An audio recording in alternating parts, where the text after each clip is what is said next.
Assalamualaikum warahmatullahi wabarakatuh. Alhamdulillahilladzi khalaqal mauta wal hayata liyabluwakum ayyukum ahsanu amala wa huwal azizul ghafur. Asyhadu an la ilaha illallah wahdahu la syarika lah wa asyhadu anna Muhammadan abduhu wa rasuluh.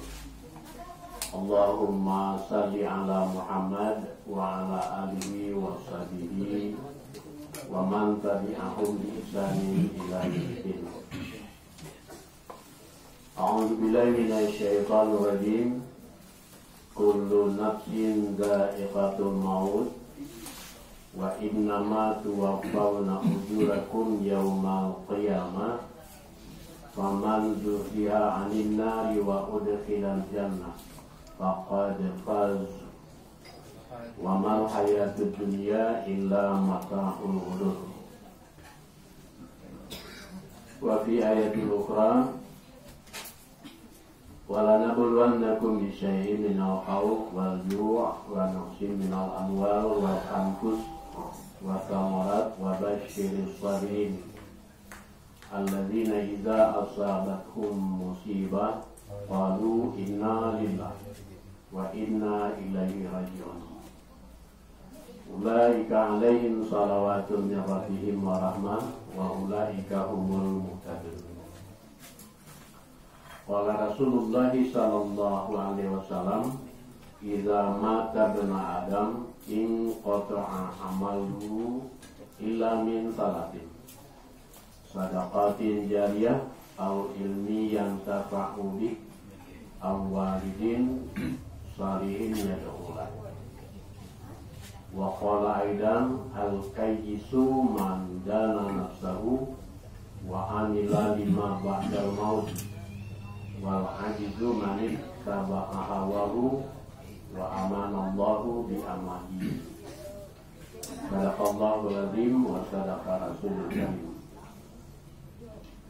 Bapak, ibu-ibu jamaah takziah yang kami hormati dan juga yang kita hormati bapak-bapak pimpinan desa atau kepala desa yang mewakili, juga bapak-bapak tokoh masyarakat, tokoh agama dan tokoh adat, dan juga kepada seluruh pengurus KKRT beserta jamaah yang dirahmati Allah, dan terkhusus keluarga besar Adinda Syekhul Anwar Samsul Bahri yang dirahmati Allah Subhanahu wa Ta'ala. Meskipun dalam keadaan sedih dan juga kita sebagai hamba Allah selalu bersyukur pada Allah, karena Allah senantiasa melimpahkan nikmatnya kepada kita, terutama sekali yaitu nikmat umur,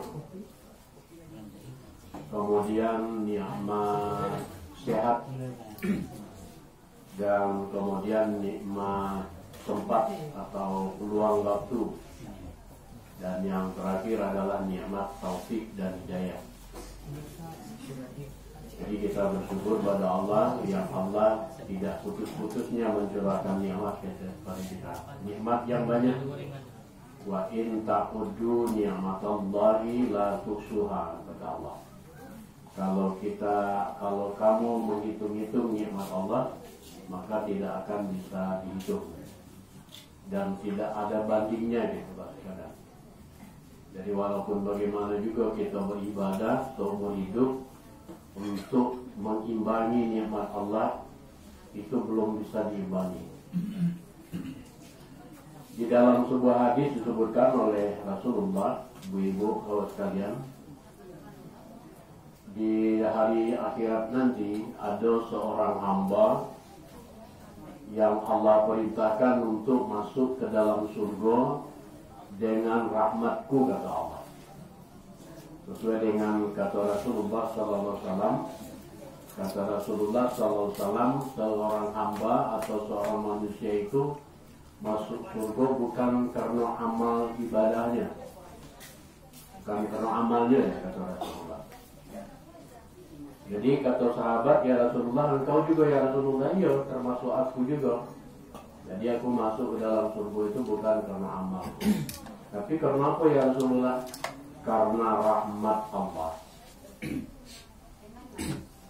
Nah, jadi Bapak Ibu-Ibu yang dirahmati Allah, ibadah yang Allah wajibkan kepada kita itu pada hakikatnya untuk meraih rahmat Allah.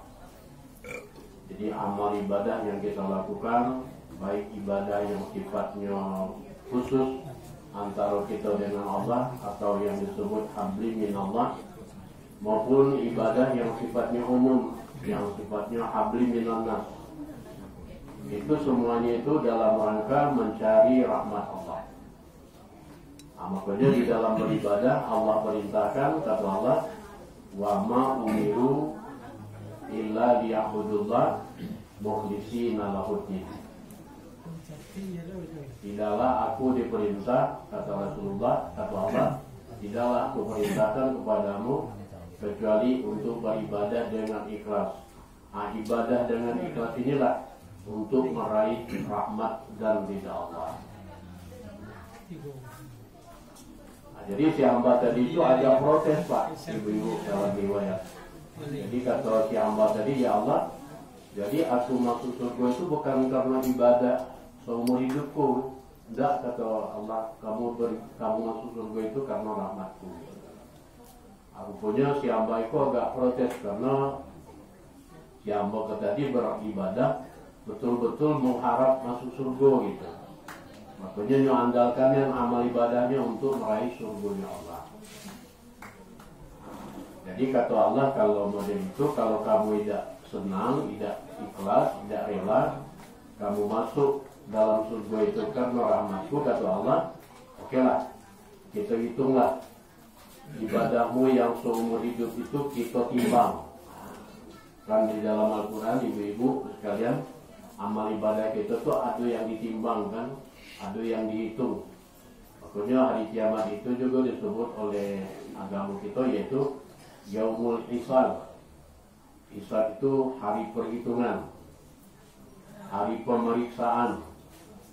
Kemudian hari kiamat itu juga disebut Yaumul Mizan, hari pertimbangan. Jadi amal-amal kita tuh ditimbang. Makanya di dalam Al-Quran ada ayat yang sangat populer, kebanyakan kita hafal, kata Allah, wa amma man faqulat mawazinu bahwa fihi syakir rabbih. Maka adapun orang yang berat timbangannya, itu wa amma man faqulat mawazinu, adapun orang yang berat timbangan amalnya, bahwa fihi syakir rabbih. Wa amma man khaffat mawazinu, dan adapun orang yang ringan timbangan amalnya, fa ummuhu hawiyah. Nah, jadi kata Allah, kalau kamu tidak nerima masuk surga karena rahmatku, kalau kamu merasa masuk surga itu karena amalmu, baiklah kita timbang amalmu seumur hidup. Ya, katakanlah barangkali kita hidup 70 tahun. Taruhlah seluruh aktivitas kita itu bernilai ibadah. Kan di dalam ajaran Islam kan bahwa Bapak Ibu-ibu yang dirahmati Allah, kita itu kan diciptakan oleh Allah untuk beribadah. Nah, supaya nilai hidup kita bernilai ibadah, makanya kita mengikuti cara hidup yang dicontohkan oleh Rasulullah Sallallahu Alaihi Wasallam, sehingga apapun aktivitas kita bernilai ibadah. Baiklah, kalau dari itu kata Allah, kita timbang. Mulai kamu lahir, ya tidak usahlah kamu dihitung mulai akil balik. Kita timbanglah, atau taruhlah kamu hidup 70 tahun, dipotong umur 15 tahun, tidak usah dipotong-potong, pokoknya 70 tahun pun aja lah. Kita timbang aja lah, atau umur 70 tahun, mulai belum umur sampai umur, kamu sudah beribadah, kita timbang amal ibadahmu itu. Akhirnya ditaruhlah timbangan, dacing ya kalau bahasa awalnya. Kalau di toko emas itu kan ada timbangan itu yang kiri kanan seperti lambang kejaksaan itu. Kan timbang emas itu kan ada di situ sekarang, seperti timbangan kejaksaan itu. Maka ditaruhlah amal ibadah si hamba itu tadi yang umur 70 tahun di sebelahnya, dan di sebelahnya lagi ditaruh, dibuka incik matonya Pak, ibu-ibu. Jadi si hamba itu tadi dibuka, dicopot dulu incik matonya. Jadi tidak usah segala yang ada dalam dirimu itu ditimbang, tidak usah. Sebelah incik matomu saja sudah cukup. Ibadahmu yang 70 tahun di sebelah daging yang sebelah, dan kemudian incik mata yang sebelah, bukan keduanya Pak, sebelah mata aja ditaruh, yang di daging sebelah lagi. Waktu ditimbang sekalian, masih lebih berat incik mata yang sebelah ketimbang ibadah yang 70 tahun. Itu Pak sekalian ibu-ibu. Makanya kita di dalam hidup kita diperintahkan oleh Allah agar beribadah betul-betul ikhlas, mencari ridha Allah dan rahmat Allah. Makanya setiap kita, apalagi kita kan ada doa tuh, agar kita diberi oleh Allah kemampuan untuk mampu melakukan amal saleh, sehingga amal saleh yang Allah ridha itu menjadi ibadah. Nah, itu kan sering kita sampaikan di kakak Aceh di surau gitu. Mari bapak yang rajin ke surau, insyaAllah ingat tuh. Yang rajin ke surau ya, kalau tidak rajin ke surau tidak dengar. Kemudian ada di antara anggota kakak Aceh yang agak mulai surau, agak singgung dikit gitu. Memang sekalian nyinggung gitu ya. Bapak kami tengok berapa kali isi pengajian, isinya cuma 7 orang paling banyak, 10 orang ke ibu-ibu, belum ada orang gitu. Padahal kalau dilihat di pasar Bomego banyak orang kakak Aceh gitu. Aku ngalami kok sekalian untuk nyinggung, nembak ada. Itu bukan nyindir, itu nembak langsung. Nah, jadi sekalian yang dirahmati Allah, itu kan selalu diajarkan oleh Allah doa yang sering kami sampaikan. Ada doa yang dibaca oleh Nabi Sulaiman. Ada doa yang khusus untuk orang yang sudah umur 40 tahun ke atas. Di antaranya bunyi doanya itu yaitu Rabbi auzi'ni an ashkura ni'mataka allati an'amta 'alayya wa 'ala walidayya wa an a'mala salihan tardahu. Itu Pak. Amal saleh yang Allah ridai. Jadi apapun aktivitas kita selalu mencari ridha Allah, sehingga nilai hidup kita, apapun aktivitas kita bernilai ibadah. Ketika kita melakukan sesuatu itu betul-betul sesuai dengan petunjuk Allah dan di jalan Allah dan mencari ridha Allah, maka seluruh aktivitas kita akan bernilai ibadah. Itu sekalian, makanya kita bersyukur.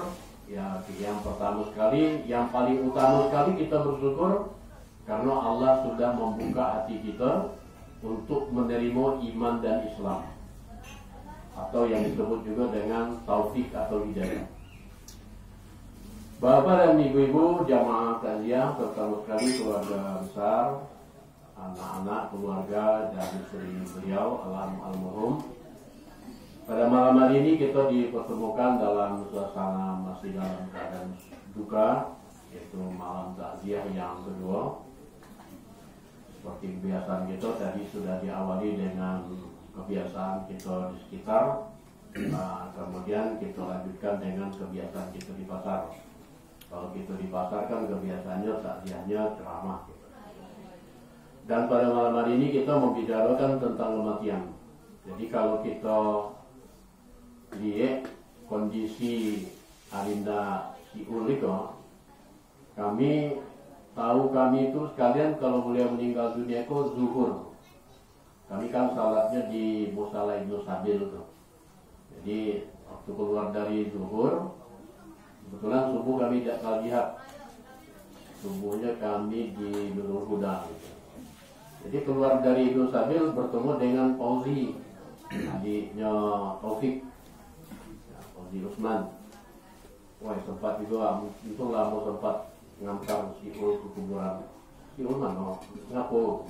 Siul mana? Siul Aceh. Kenapa meninggal? Masuk gitu. Tidak saya buat kalian. Karena kami beberapa hari yang lalu salat zuhur di Al-Jad ketemu gitu. Ada juga sehat-sehat aja gitu. Jadi kapan juga malam tadi? Nah itulah subuh tadi, subuh dihubungkan di Al-Jad gitu. Tidak ada yang tahu kami sekalian.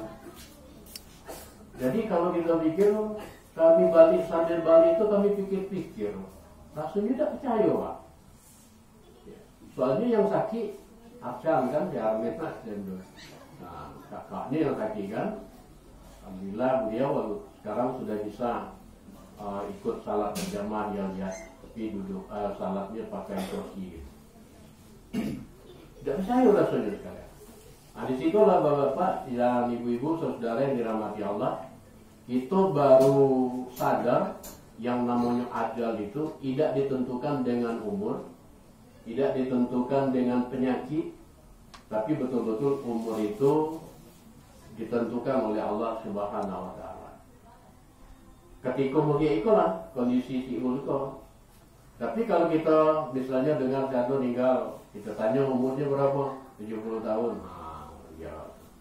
Tidak, umurnya berapa? Umurnya 50. Manyum sakit atau nyetabrak, silakan. Sering gitu menghubungkan tuh Pak. Jadi kematian itu berhubungan dengan sakit, berhubungan dengan umur. Nah, setelah kita ketemu dengan seperti yang kita rasakan 2 hari ke, baru kita sadar bahwasanya namanya umur itu tidak ditentukan. Yang namanya ajal itu tidak ditentukan oleh umur, tidak ditentukan oleh faktor penyakit. Kalau sudah sampai waktunya ajal, mati. Nah, disitulah isyarat Rasulullah SAW kepada kita sebagai umatnya. Hai, kata Rasulullah, segeralah kamu bertaubat, karena mati itu datangnya tidak disangkut-sangkut gitu. Nah, kita sering terlalaikan sekalian, apalagi badan kita sehat. Ya alhamdulillah almarhum mengurus dan juga rajin seperti yang disampaikan oleh Ustaz Zaji kan. Rumahnya jauh di Ermeles, tapi datang surau ke Aceh. Atau yang rumahnya dekat ke Aceh tapi tidak pernah surau gitu. Minggu lagi gitu. Itulah kami tanya waktu siapa gantinya si Ulga tuh. Nah, dia usulkan si Boy gitu kan. Dia udah suge. Si Boy jauh juga berarti. Si Boy tak boleh jauhnya. Jauh. Masih di kota. Jadi sekalian yang dirahmati Allah, alhamdulillah, kami pikir sekalian kalau almarhum Iko boleh dikatakan tidak ada yang banyak ulah tuh. Kalau dibanding ke kami, dikurangi. Kalau dia pun tidak ada yang banyak ulah. Alhamdulillah kita lihat kan, tidak ada banyak ulah. Mudah-mudahan seperti yang kita harapkan, beliau diampuni oleh Allah, dilapangkan kuburnya, dan juga keluarga, istri, anak-anaknya juga diberi ketabahan. Jadi berbicara tentang kematian, seperti yang sudah kita yakini, kematian itu sudah kepastian, pasti maksudnya. Setiap yang bernyawa pasti mati. Tadi kita bacakan surah Ali Imran 180. Dan kematian yang Allah tetapkan itu di dalam surah Al-Baqarah ayat 28, bahwasanya kematian itu adalah proses atau fase perjalanan hidup kita manusia.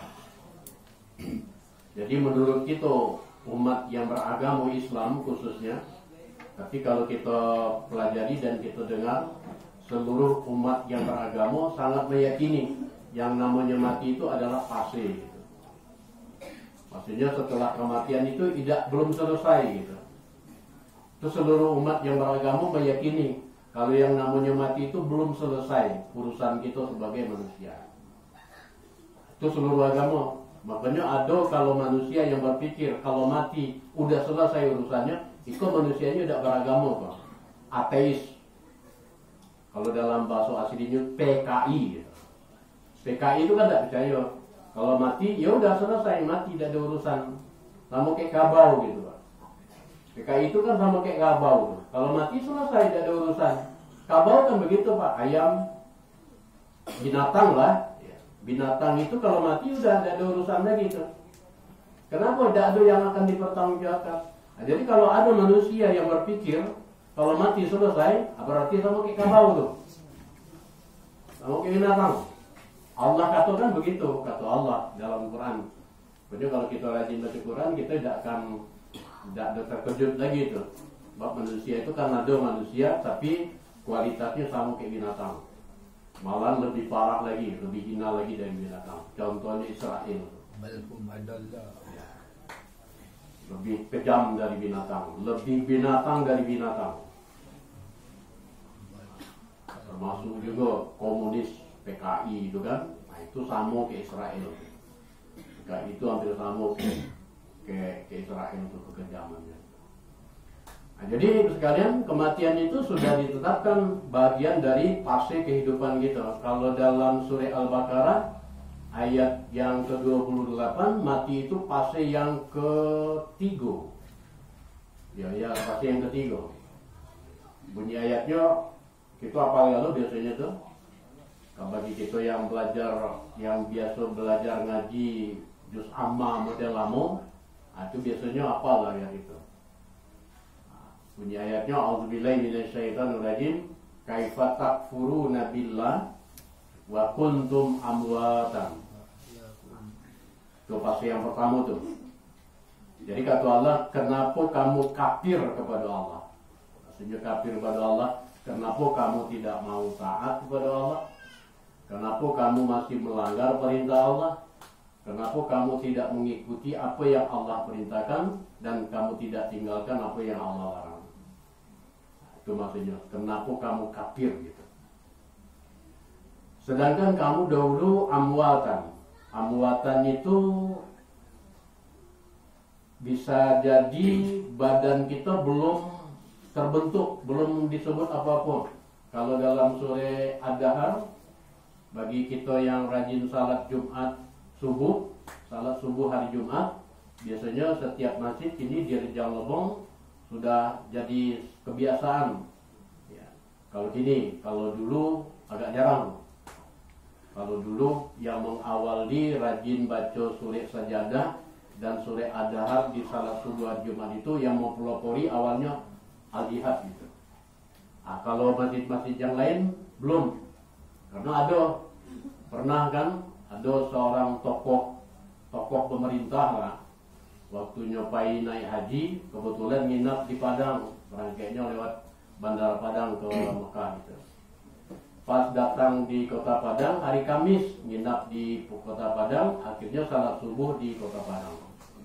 Nah, karena memang tidak biasa salat hari Jumat subuh di Curug Ika, selama di Curug tidak pernah, apa memang tidak ada pernah ikut salat berjamaah atau memang tidak pernah imamnya lakukan gitu kan. Jadi kebetulan salat subuh di Padang, di Sumatera Barat itu kebanyakan masjid-masjidnya sudah atau umum membaca surah Sajadah.